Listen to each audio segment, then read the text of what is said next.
Barbarian horde, get ready to fill your mind with religion. Your main man, like a sermon on the mound, comes to proselytize to you about within the ring of fire.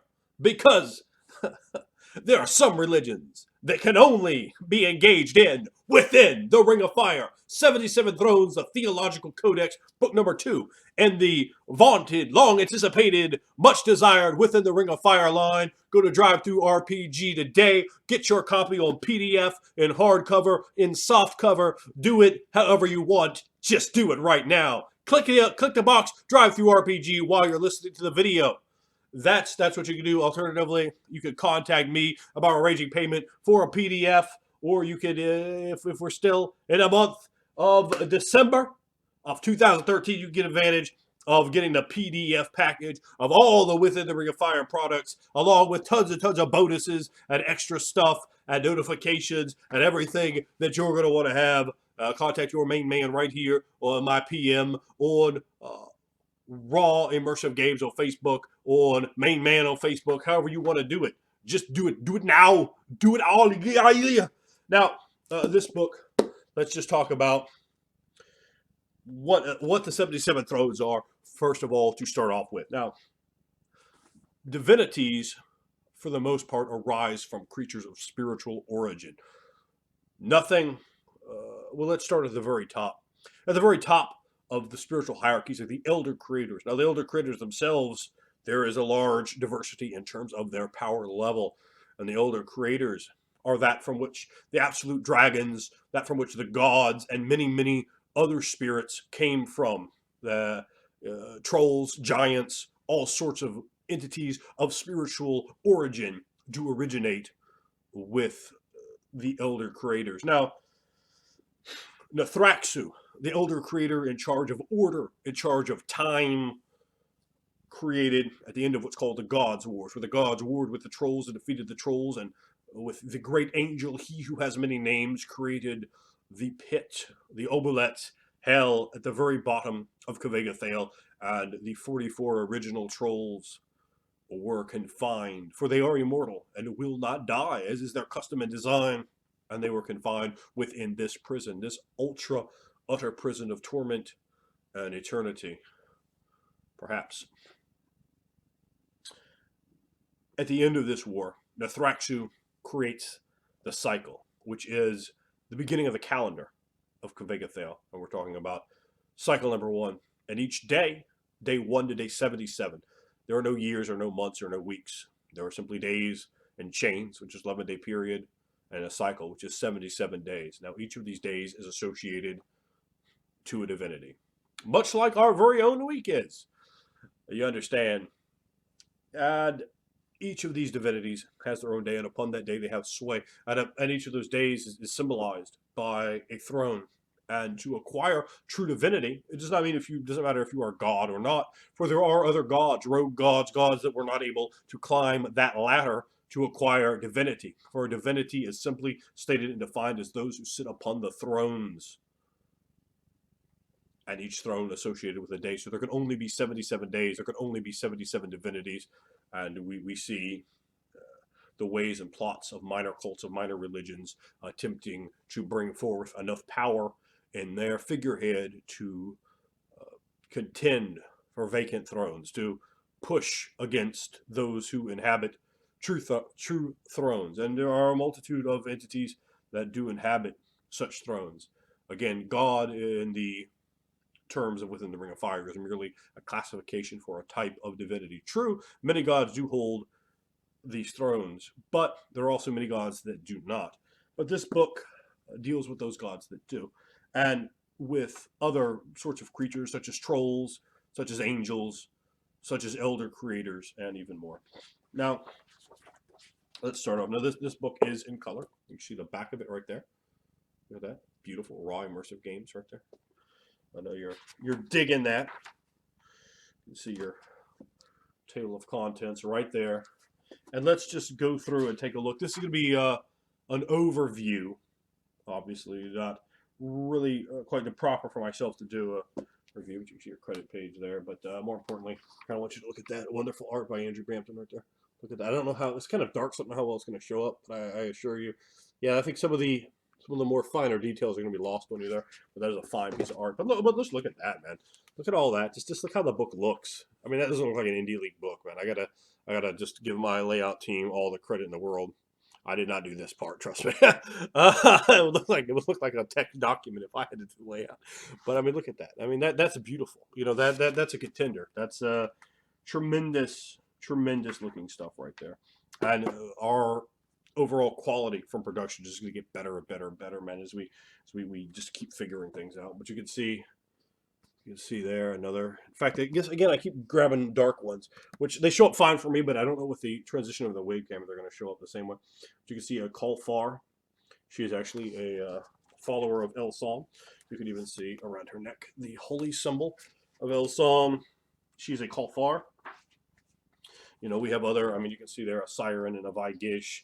As followers of Fatash and Haba Paphos. You have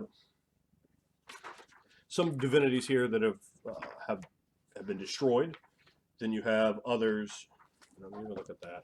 Just look at this stuff. I'm so very, very, very pleased with how this looks.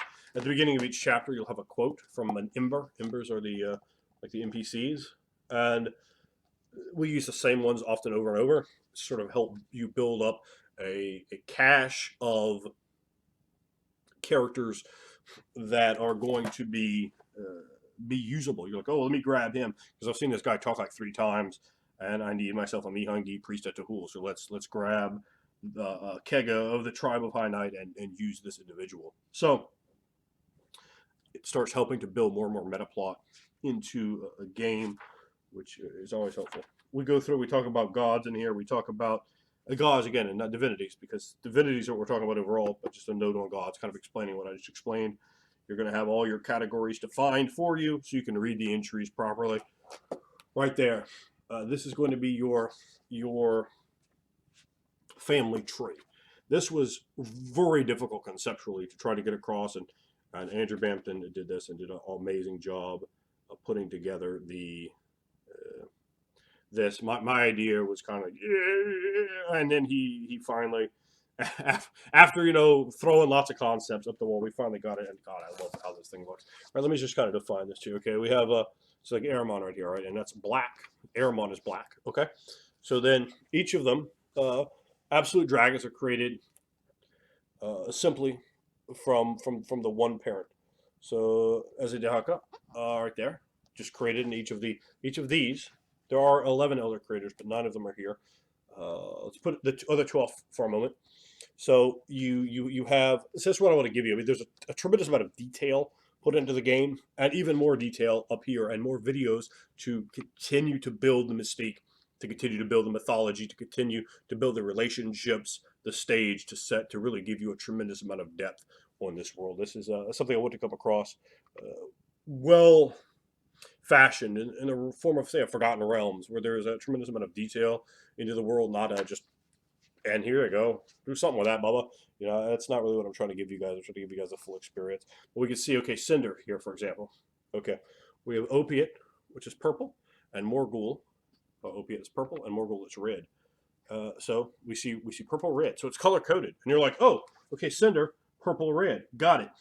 And this can help you figure out what the relation between the divinities are. Are they half brother, half sister? Are they full sisters?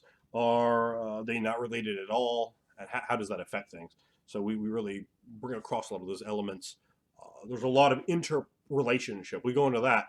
One of the things I always hated with Forgotten Realms, it's like, oh, and there's all these gods here, but they don't really do anything to each other, or it's just the slightest bit. I want to just have an incredibly, like, who's fucking who hates who wants to kill who's secretly in love with who's been rebuffed for the romantic attempts, who secretly is pining for this one, who has been damaged in this war, who sacrificed, who didn't sacrifice, who was defeated, and who rose to the occasion, and how does that change relationships? What about these long smoldering grudges? What about former romantic relationships that have turned bad? What about old betrayals or feelings not returned? And there's so many real human type feelings you can have, and I try to design it very much sort of a Greco-Roman style to the Pantheon, very Nordic, where you have a lot of relationships. You have these things as characters.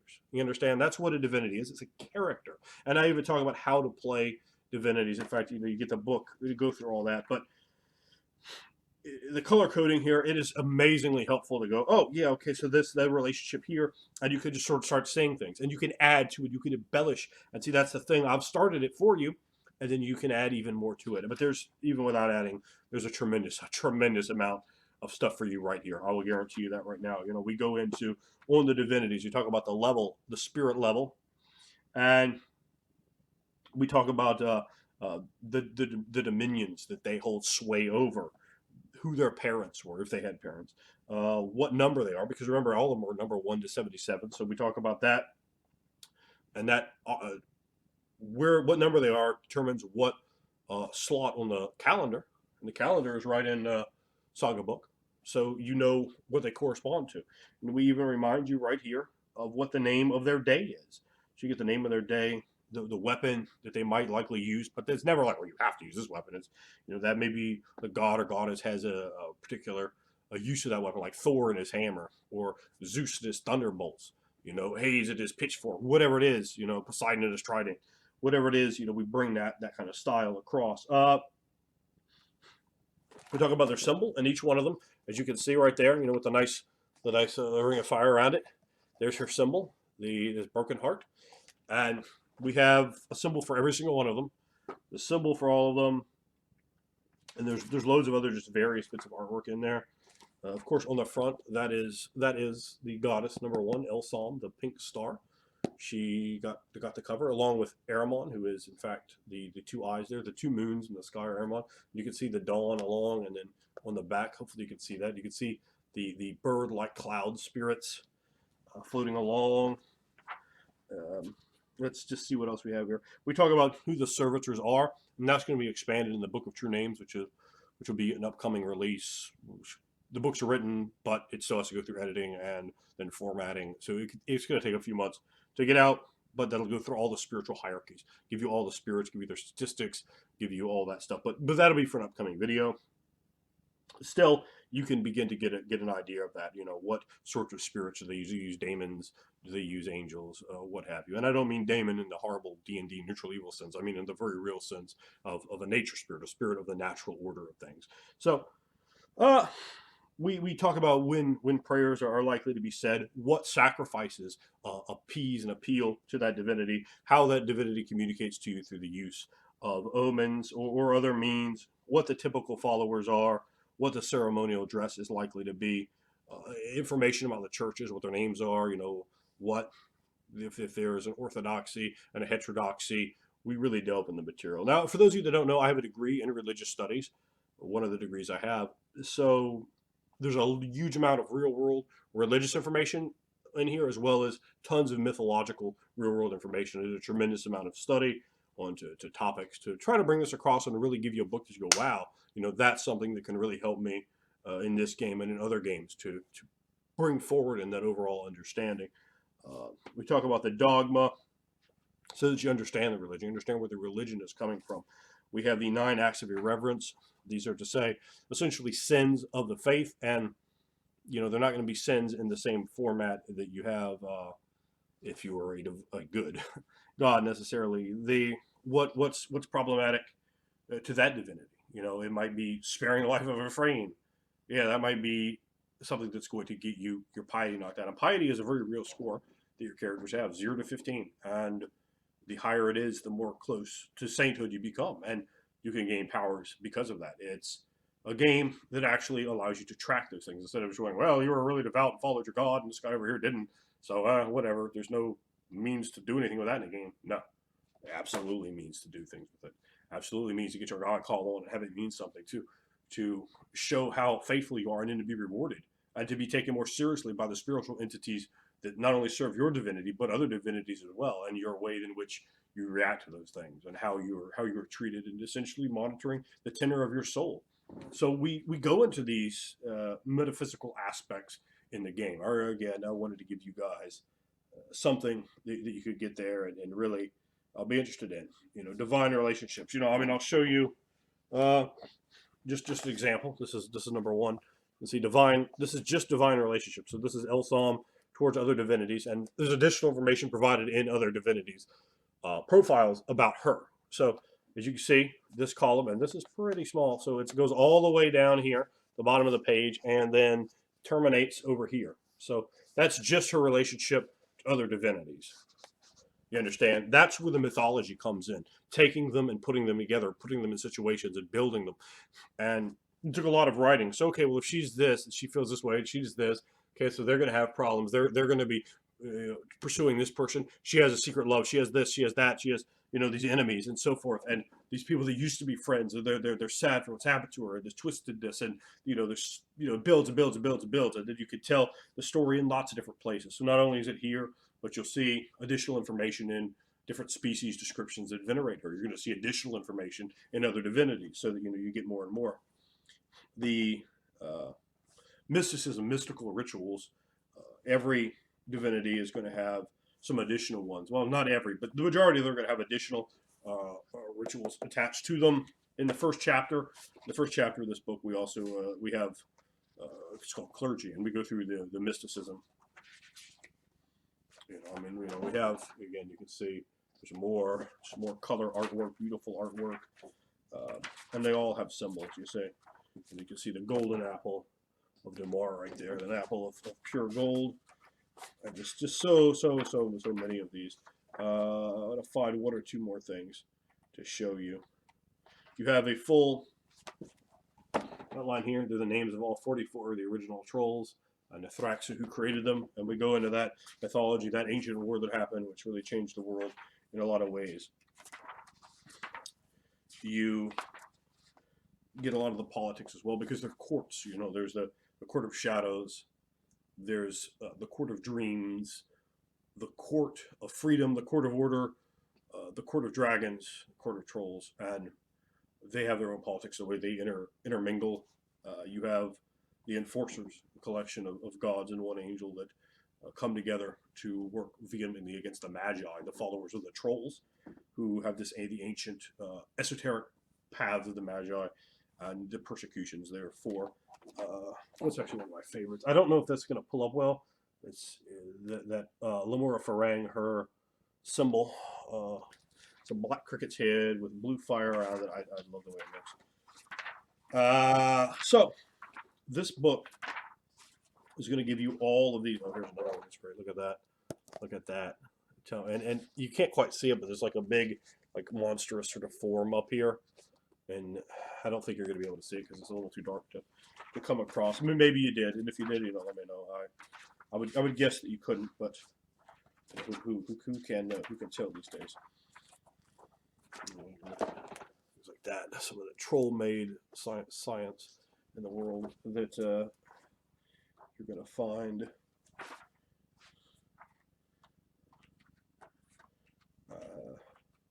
Yeah, there's just so very much here.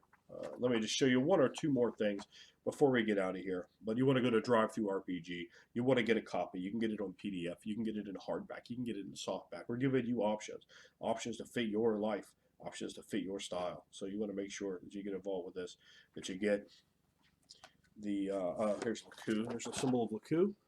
And Laku, he is the god of dusk, one of the prominent divinities in the novel that will be out pretty soon for the game. You can see, I don't know if you're able to see it either. Some of these are really dark. Fortunately, they look great in the book, but they don't know how well they're going to show up on the webcam. But you can see that. And we go through everything in the game is done pretty much with an advantage/skill system. There's not classes, so you just you buy what you want. You build the thing, the character, how you want to have them, how you want your catalyst. Okay, you can do this and that and this and that. Now, this book introduces the advantages you're going to need to pick up to create your divinely inspired characters, to create druids. And these are not D&D style druids. These druids look, they're based off real world druids. Now, of course, there's going to be a change as they enter this different world, of course. Your druids, your priests, your shaman, and your warlocks. And I really like who warlocks came out. They have a lot of what I call maledictions that, let's just say they They're a little creepier than what you're going to find on your standard role-playing game. These warlocks, I think, don't quite come across well. See that? I love this picture right here. And there is a picture of a Jira, just in case anyone wonders who that is. That is a Jira, god of nightmares, creator of the Mihon-Gi. And that, my friends, is the book. A quick go-through. One more shot of the cover. And you're going to be seeing this again and again because I am going to be pimping this book like a pander, like no other. So thanks for watching the video. Make sure to get your within the ring of fire and tell those immersive stories that you have boiling down in your soul, because there are some stories that can only be told within the ring of fire.